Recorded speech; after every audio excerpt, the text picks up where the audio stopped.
வணக்கம். ஆஸ்ட்ரோவேலின் நல்ல நேரம் நிகழ்ச்சியின் சார்பாக அத்துணை சப்ஸ்கிரைபர்களையும் எல்லா அன்பு உள்ளங்களையும் எனது நண்பர்களையும் வருக வருக என வரவேற்பதில் பெருமகிழ்ச்சி கொள்கிறேன். வக்கரதுண்ட மகாகாய சூரியகோடி சமப்பிரபக அவிக்னம் குருமே தேவ சர்வகாரியேஷு சர்வதா. தென்னாட்டுடைய சிவனை போற்றி என் நாட்டவர்க்கும் இறைவா போற்றி. நண்பர்களே, இந்த புத்தம் புதிய வீடியோவில் உங்கள் அத்துணை வேரையும் வரவேற்பதில் மிக்க மகிழ்ச்சி கொள்கிறேன். கடவுள் சொல்லும் தீர்ப்பு சீரீஸ் ஆஃப் எபிசோட்ஸ் வரிசையில் இன்றைக்கு நம்ம பேச போகிறது தனுசு ராசி.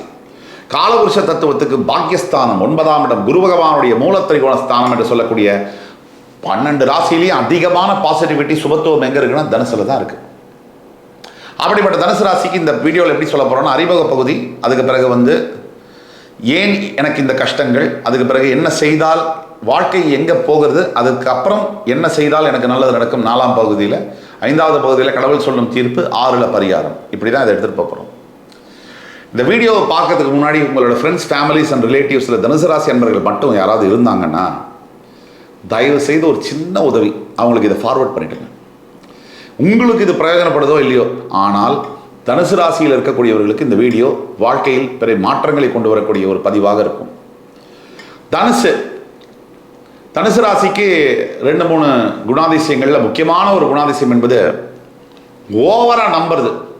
ஒருத்தரை ஒரு விஷயத்தை அதிகப்படியான பிலீஃப் என்பது தனுசு ராசிக்கு உண்டு. அதே மாதிரி ஓவரா கவுக்கிறதும் தனுசு ராசி தான். மற்றவங்களை ஓவரா நம்புறதும் தனுசு ராசி தான், மற்றவங்களை ஓவரா கவுக்கிறதும் தனுசு ராசி தான். தனுசு ராசியை பொறுத்த வரைக்கும் சுகபோகமாக வாழணும், பெரிய அளவில் ஸ்ட்ரெயின்லாம் எடுத்துக்க மாட்டாங்க. இயற்கையிலேயே நல்ல லெகசி இருக்கும், அல்லது பெரிய அளவில் பணம் சம்பாதிக்கக்கூடிய யோகங்கள்லாம் தனுசுக்கு உண்டு. ஒரு சில பேர் வெகு சில பேர் காலம் முழுக்க வேலை செஞ்சு கஷ்டப்படக்கூடிய நிலைமையும் தனுசு ராசியில் உண்டு. ஆனால் பெரும்பாலும் 75% அந்த தனுசு ராசி நல்ல பிறப்பு, நல்ல குடும்பம், நல்ல பணக்கார வசதி, எல்லாமே இருக்கும், லக்ஸுரி எல்லாமே இருக்கும். இதெல்லாம் இருந்தும் 1லேருந்து 100வது தனுசு ராசி நேயர்கள் வரைக்கும் முக்கியமான குணாதிசயம் நம்ம கவனிக்க வேண்டியது என்னென்னா, என்னப்பா வேணும் கடவுள் கேட்பாரு, எனக்கு ஒரு வீடு வேணும். எத்தனை? 5 கோடியில். ரைட், இந்த வச்சு. என்னப்பா வேணும் கடவுள் கேட்பார், உனக்கு ஒரு 3 குழந்தைங்க, 2 ஆண் குழந்தை, ஒரு பெண் குழந்தை. நீ நினைச்ச மாதிரியே அழகான ஆண் குழந்தை, அழகான பெண் குழந்தை, அறிவான குழந்தைகளை கொடுக்குறேன். ரைட்டு வச்சுப்பாங்க. என்னப்பா வேணும்? ஒன்றும் இல்லை, BMW X7 கார் மட்டும்தான் வேணும். அதுவும் இந்தா வச்சுக்கோ. என்னப்பா வேணும்? இதெல்லாம் இருந்துச்சு. ஒரு பதவி இல்லையே, அந்த பதவி இந்தா வச்சுக்கோ. இப்படின்னு கடவுள் கொடுத்தாலும் பதவிக்கு போகிற ரோட்டில், கார் போகிற ரோட்டில், என்னடா ரோட்டில் இந்த இடத்துல குண்டு குழியமாக இருக்குது, கடவுளை இந்த வாழ்க்கையை பிடிக்கலம்பாங்க. இதுதான் தனுசு ராசி. ஸோ 99 விஷயம் கிடைச்சாலும் அவங்களுக்கு கிடைக்காத ஒரு விஷயத்தை நினச்சி மனசை நொந்து போய் மற்றவங்களையும் கடவுளையும் பழிக்கக்கூடிய நிலைமை 100% இருக்கும் தனுசு ராசிக்கு. நம்ம வாழக்கூடிய இதே பூமியில் கிட்டத்தட்ட 1 கோடி பேர் ராத்திரி சாப்பாடு இல்லாமல் படுகிறாங்க. இது தெரியுமா தனுசு ராசி நேயர்களுக்கு? இதே ஊரில் பாவாடை தாவணி கூட வச்சு உடம்பை மறைக்க முடியாமல் பெண்கள் பிளாட்ஃபார்மில் தூங்குறாங்க லட்சக்கணக்கில். தெரியுமா தனுசு ராசிக்கு? இதெல்லாம் இருந்தும் கூட எல்லா வசதியும் கடவுள் கொடுத்தோம். 3 வேளை சாப்பாடு, அருமையான வீடு வாசல், நல்ல சொந்த பந்தங்கள், அழகு எல்லாம் கொடுத்துருந்தோம். தான் வாழ்க்கையும் நாசம் பண்ணி மற்றவங்க வாழ்க்கையும் நாசம் பண்ணக்கூடிய சில வேலைகளில் சில தனுசு ராசி அன்பர்கள் ஈடுபடுறாங்க. பொதுவில் தனுசு ராசி நல்ல எண்ணங்கள், தெய்வ பக்தியெல்லாம் இருந்தோம். கோமாளி அப்படின்னா அது தனுசு ராசி தான் சொல்லணும். தானும் கோமாளியாகி மற்றவங்களையும் கோமாளி ஆக்கக்கூடிய தன்மை தனுசு ராசிக்கு இருக்கு. இவ்வளவு இருந்தோம் தனுசு ராசிக்கு கடந்த ஒரு 3 வருஷம் அடின்னா அடி, இடி மேல இடி விழுந்த மாதிரி அடி. எந்த தனுசு ராசியை வேணா நீங்க கேளுங்க, அது ஆண்கள், பெண்கள், குடும்ப தலைவர்கள், குடும்ப தலைவிகள், யாரை வேணா கேளுங்க. ஒரு சிலருக்கு வியாபாரத்தில் அப்படியே துண்டு ரோட்ல போட்டு 8 நாள் 4 50 பைசா ₹1 கலெக்ஷன் வாங்கலாங்கிற அளவுக்கு கோடிக்கணக்கில் வியாபாரம் பண்ண ஒரு ஆயுள். இன்னொரு பக்கம் குடும்ப தலைவன், குடும்ப தலைவி வேற பிரச்சனைகள், உறவு பிரச்சனைகள், ஃபேமிலி பிரச்சனைகளில் ஈடுபட்டு அடி சுக்குநூறாக உடஞ்சி போய் நிற்கிறதும் அதுவும் பார்க்குறோம். சரி, இதெல்லாம் நடக்குது. ஒரு சும்மா சாம்பிளுக்கு கடவுளே நேரில் அப்பா நான் தான் முருகன் வந்திருக்கேன், உனக்கு என்னப்பா குறை அப்படின்னா, யார் முருகனா, உன் மேலே எனக்கு நம்பிக்கையில் போயிட்டு வாண்டுருவாங்க. இதுதான் தனுசு ராசி. ஏன் இந்த கஷ்டங்கள் தனுசு ராசிக்கு? 2ஆம் பகுதியை பார்க்கும்போது முதல் விஷயம், யாரை நம்பணுமோ அவங்கள நீங்கள் நம்ப மாட்டீங்க. யாரை நம்பக்கூடாதோ அவங்கள நீங்கள் அசாத்தியமாக நம்புவீங்க. டிஸ்பிலீஃப், நாட் டிஸ்பிலீஃப், டிஸ்பிலீஃப்னு சொல்லுவோம். அதாவது ஒரு விஷயம் உண்மையாக இருக்கும், அதை நீங்கள் பொய்ன்னு நம்புவீங்க. ஒரு விஷயம் பொய்யா இருக்கும், அதை உண்மைன்னு நம்புவீங்க. இந்த மாதிரி இருக்கக்கூடிய அந்த ஸ்டாட்யூர் அப்படிங்கிறது வெரி டேஞ்சரஸ் டு லைஃப். அது ஆணாக இருக்கட்டும் பெண்ணாக இருக்கட்டும். இதனால் வரக்கூடிய விளைவுகள் என்பது ரொம்ப மோசமான விளைவுகள். அதில் இது ஒரு பிரச்சனை. ஏன் இந்த கஷ்டங்கள்? ரெண்டாவது கஷ்டம் ஹைப்பு. ஏதாவது ஒரு சின்னதாக ஏதாவது நல்லது நடந்தாலும் ஒரே ஹைப். உடனே நான் இப்போ அந்த தெரு என்ன விலை, இந்த ஊர் என்ன விலை, இது தனுசு ராசி.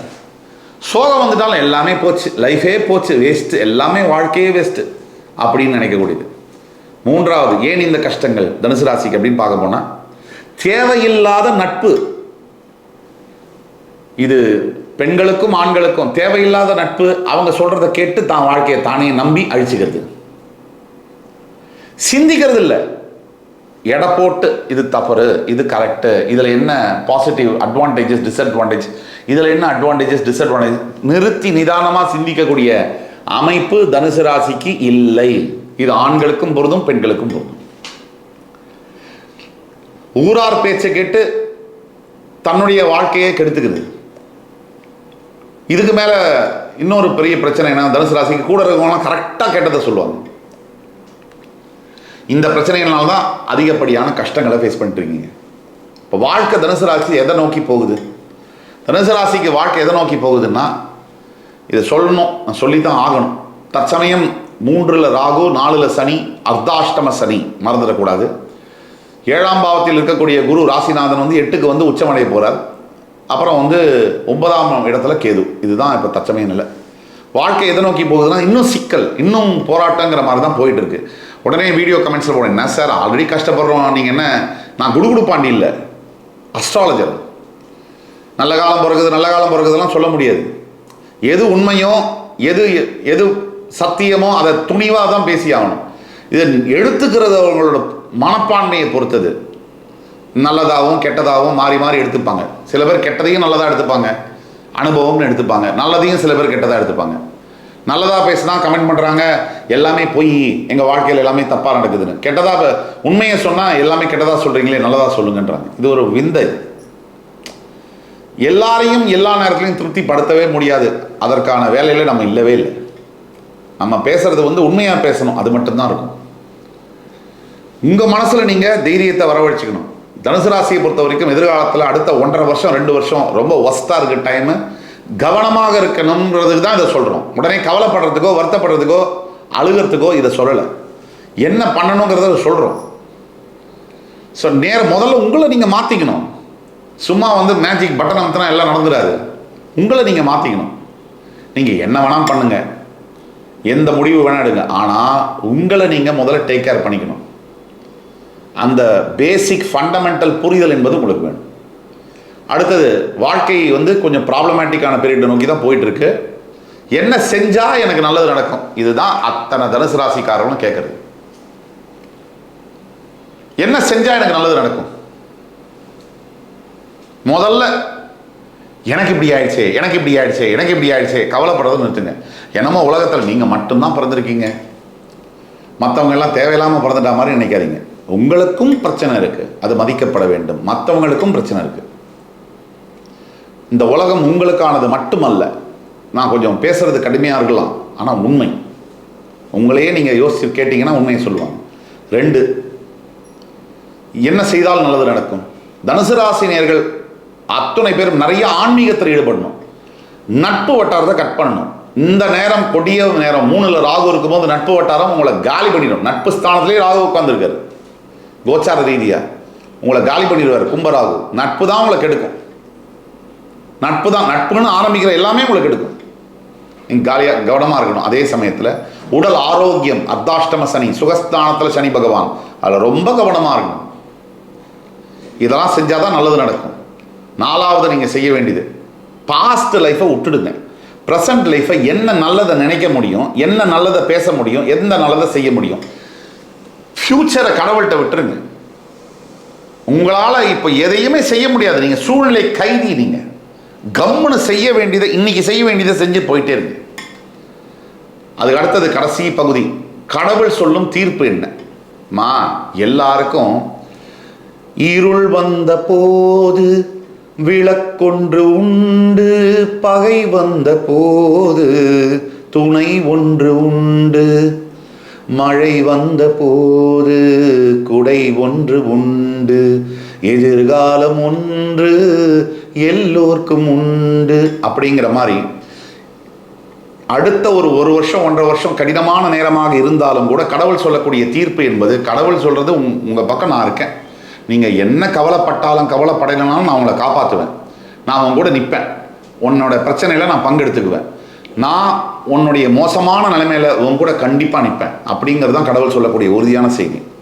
ஏன்னா சனி பகவானும் மாறுவார், ராகுவும் மாறுவார். உங்களுக்கு நிறைய நல்ல விஷயங்கள், சொத்து வீடு வாசல் சேர்க்கக்கூடிய காலங்கள்லாம் இருக்குது. இன்னும் 1 வருஷத்துக்குள்ள அமைதி காக்க வேண்டும்.